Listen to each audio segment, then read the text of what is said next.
Jua-jua membantah Trina. Kami Baskomo Nari, agenda kami urban video dokumenter seputar budaya adat Karo. Selamat menonton Bujur Melala.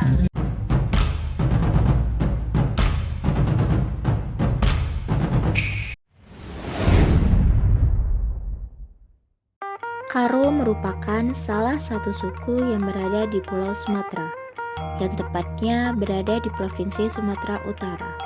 Dalam literatur antropologi, suku Karo dimasukkan ke dalam 6 kelompok Batak. Akan tetapi, orang Karo lebih suka menamakan dirinya sebagai Karo atau Batak Karo. Suku Karo memiliki sapaan khas yaitu Majua-jua, yang secara harafiah diartikan sebagai ucapan damai sejahtera serta ucapan sehat-sehat bagi masyarakat Karo yang saling bertemu. Ya Pak, kami ngeganggu waktunya. Jadi kami di sini ingin mengajukan beberapa hal tentang etnis budaya Karo di sini. Nah, untuk yang pertanyaan pertama yang mau kami ajuin ke Bapak itu kami mau nanya tentang gimana sejarah Karo ini. Secara singkat juga nggak apa-apa kalau Bapak mau jelasin. Sejarah keberadaan dari suku Karo. Nah, kalau kita cerita tentang asal-usul dari suku Karo itu sendiri, ini sebenarnya banyak memunculkan polemik ya. Jadi banyak versi-versi yang menyatakan asal-usul dari suku Karo. Tapi yang paling standar ataupun paling biasa kita dengar itu bahwa orang Karo ini sejatinya sudah ada sekitar 1.200 tahun, sejak tahun 1200 yang lalu gitu ya.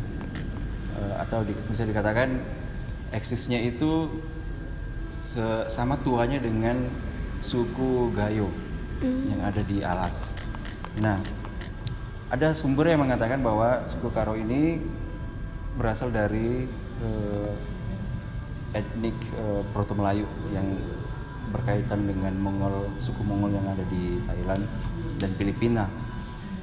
Dan ada juga sumber yang mengklaim bahwa sebagian dari suku Karo itu berasal dari bangsa Tamil India. Gitu. Dan mereka mendiami di pada awalnya itu di sekitaran Sungai Wampu ataupun di Siak yang ada di Riau. Ini yang sudah berwujud kerajaan Haru waktu itu ya.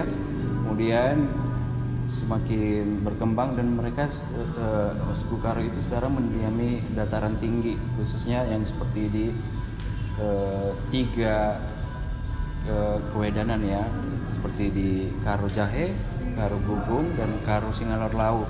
Nah, kebetulan Brastagi ini termasuk dari Karo Gugung itu. Dan setelah pemerintahan Belanda di daerah Karo ini waktu itu ini diberlakukan namanya Ondervalding Karo Landen. Jadi maksudnya adalah wilayah bagian dari Sumatera Timur. Jadi Karo ini termasuk dari Sumatera Timur tapi dipimpin sama kontrol Belanda gitu. Ya sejauh itu ini yang kita tahu gitu ya untuk asal usul. Karena banyak versi-versi yang panjang gitu ya. Iya. Oke. Jadi nanti kalau misal Karo itu bukan dia pure gabungan memang dari Indonesia, tapi dia ada etnis-etnis gabungan dari luar negeri juga jadi ya Pak. Dari kayak Thailand, nama tadi Bapak bilang. Kayaknya hampir seluruh suku yang di Nusantara ini adalah campuran. Yang asli itu hanya dari Papua. Itu suku asli Nusantara. Tapi kalau yang lain itu adalah campuran ya, atau bisa dikatakan asimilasi gen dari pulau lain daripada kepulauan Indonesia. Karena kan kita memang dulu tergabung di di Metronesia ya. Itu bagian dari ada si Malaysia, Singapura, dan itu suatu kepulauan kan itu. Itu perpecahnya hanya karena laut yaitu. Tapi untuk rasnya itu sendiri kita hampir ada banyak kemiripan dengan Proto Melayu lain. Malaysia, Singapura, Filipina gitu ya. Kalau misalnya yang pertanyaan selanjutnya tuh Pak, gimana silsilah Karo itu sebenarnya Pak? Mungkin dari awal silsilahnya tuh gimana, apa aja? Nah ini silsilah nama Karo dulu ya. Jadi Karo ini sebenarnya kan nama, ini sebuah nama. Ya kalau dibilang ada kilas baliknya ataupun asal usulnya, dia ini kan sebenarnya adalah seorang petualang dari pulau lain di luar dari Indonesia ini yang ada di Sumatera ya, datang ke daerah hamparan Perak, ke pulau pesisir dataran rendah di Sumatera. Dia ini namanya Karo, itu orangnya tegap, itu sosoknya kemarinnya. Kemudian dia punya beberapa kawan atau pengawal gitu. Nah, pengawal-pengawalnya ini dibawa ke daerah pegunungan, ke Sibolangit, ke Bulu Awar, dan sampai ke Karo ini gitu ya. Nah, di situ mereka banyak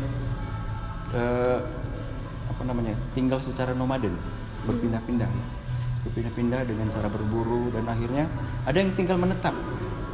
Ada yang tinggal menetap di beberapa daerah yang ada di seperti yang di Deli Serdang gitu sekarang, dan ada juga yang meneruskan sampai ke perbatasan Aceh sana gitu. Jadi mereka masing-masing kan ada nama juga ya. Jadi nama itu yang akhirnya menjadi marga gitu.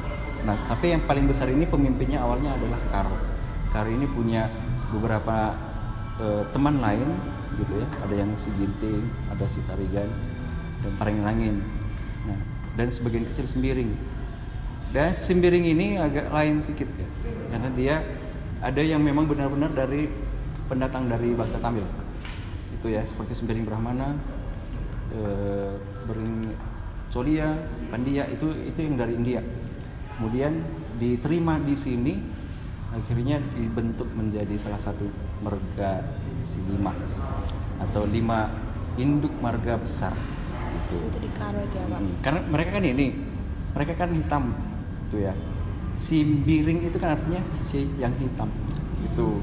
Jadi karena mereka perawakannya hitam ya, mereka sebenarnya pedagang yang didesak sama pedagang Arab yang ada di Kota Barus gitu. Itu di tahun 1300-an lah.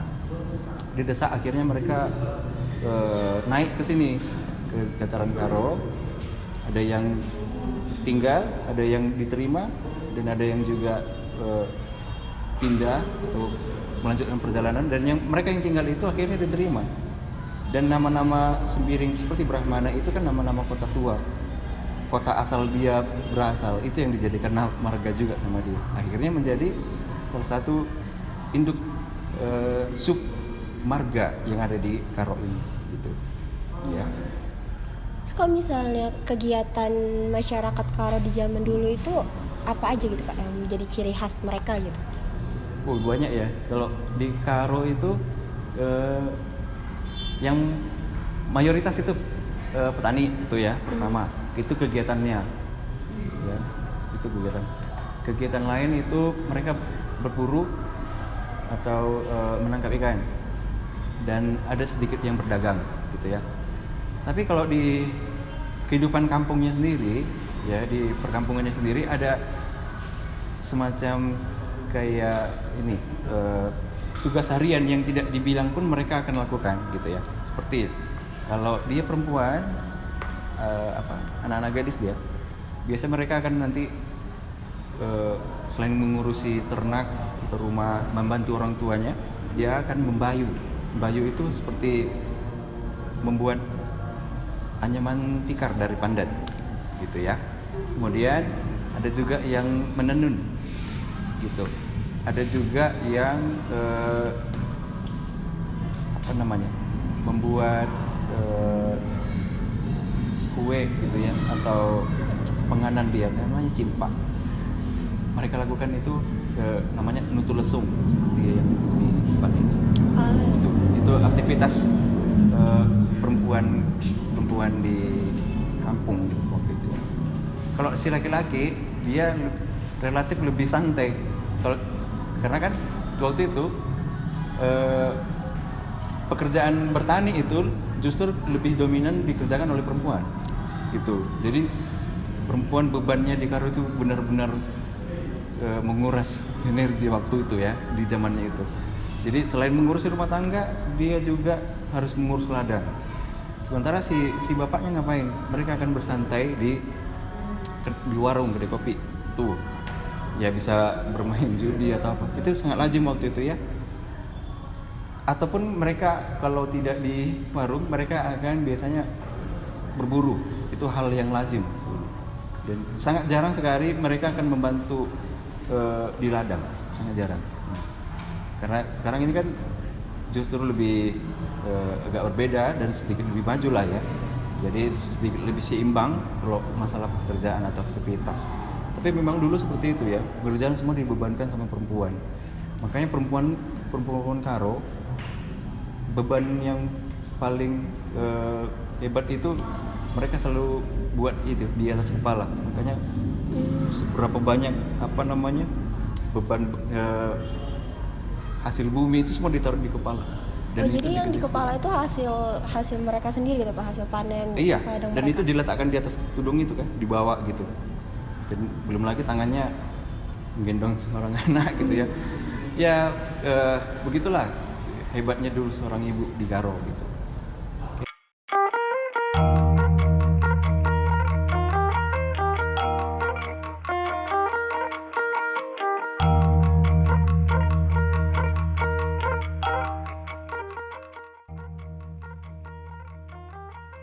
Aku gelarku Linda Grutarigan.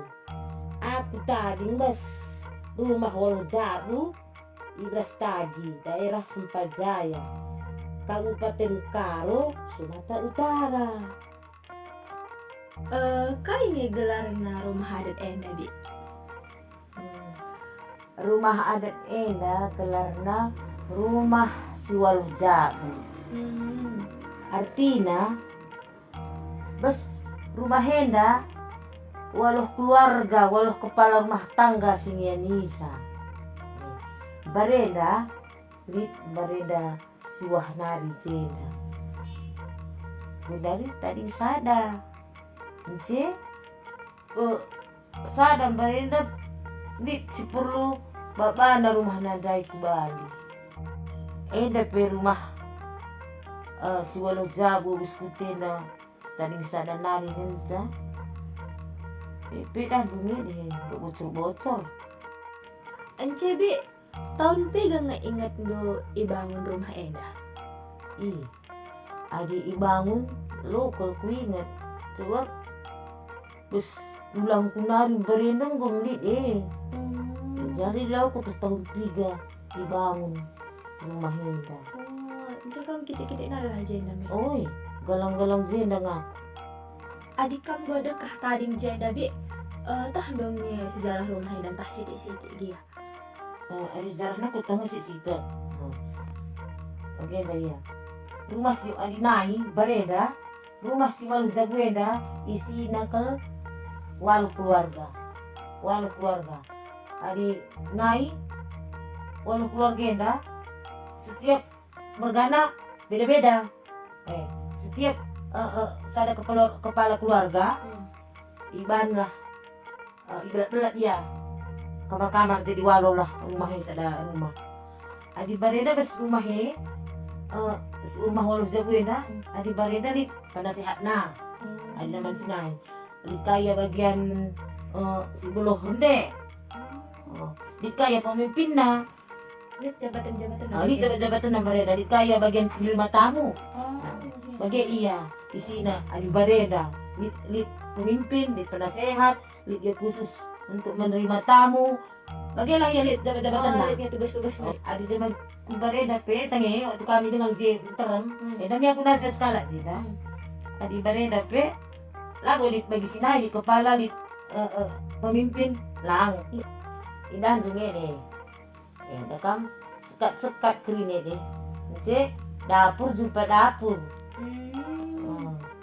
Cuman bagi iya dakam nakku. Adi kami dakan entah ngulin tabah bagi-bagi. Amo man-man sendiri bagilah egois. Cebe ada rumah adat Karo yang namanya Be. Lihat nggak ciri khasnya, entah sering kerina. Ciri khasnya kasih deh kan, rumah adat si walau zabuenda enda dakam, go cinderenda, go pajak. Kerina menyatukan mempersadasa kayu-kayu neres atap-atap lalit menggunakan paku. Jadi apa Be? Iya, dia bereda ke tanah banda paku na bagi kayu kini pasak ni kin. Nai pasak ni kan. Saya sirit kena. Maka bangunan walau zabuin na lolit paku na. Ena kayu ciri khas na ruas walau jabu. Baju adat suku Karo atau sering disebut dengan uwis gara atau uwis nipis merupakan pakaian tradisional yang kaya akan simbol dan makna budaya. Pada seorang pria menggunakan baju disebut dengan baju bulu berwarna hitam dengan tenunan khas bagian pinggir.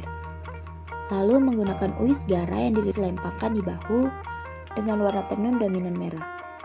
Untuk bagian tutup kepala atau tengkuluk terbuat dari kain tenun. Pada wanita mengenakan baju panjang yang biasanya berwarna hitam atau gelap dengan hiasan tenun di bagian pinggir dilengkapi dengan uwis nipis yang dililitkan di pinggang atau diselempang di bahu. Wanita Karo mengenakan hiasan kepala yang disebut tudung yang terbuat dari kain tenun dan hias dengan motif khas. Ada beberapa senjata tradisional khas suku Karo. Yang pertama dinamakan pisau tumbuk lada pisau yang umumnya terbuat dari bahan logam kuningan yang bersifat racun dan digunakan untuk pertarungan jarak dekat. Senjata yang kedua adalah pisau Karo. Gagangnya yang terbuat dari kayu polos tanpa ukiran. Keunikan pisau Karo terletak pada ujung pegangnya yang bercabang serta sarungnya yang dihiasi dengan suasa dan perak, menambah pamor dan keindahan sejati. Indonesia adalah negara besar dengan kekayaan budaya ciri khas Nusantara. Indonesia memiliki banyak sekali kelompok etnik dan suku bangsa di dalamnya. Salah satunya etnis Karo. Banyak sekali hal-hal yang baru kami temukan di sini. Berbagai macam pengetahuan dan cerita yang sungguh membuat kami terkesan. Mulai dari aktivitas orang-orang di zaman dulu, bermacam ragam makanan khas daerahnya, bahkan sejarah etnis ini sangat layak untuk kita ketahui. Satu hal yang membuat kami bangga, yaitu banyaknya keberagaman budaya Nusantara yang ada di Indonesia. Maka dari itu, kita sebagai generasi bangsa untuk selalu menjaga, melestarikan, dan mengembangkan keberagaman budaya Nusantara yang ada di Indonesia.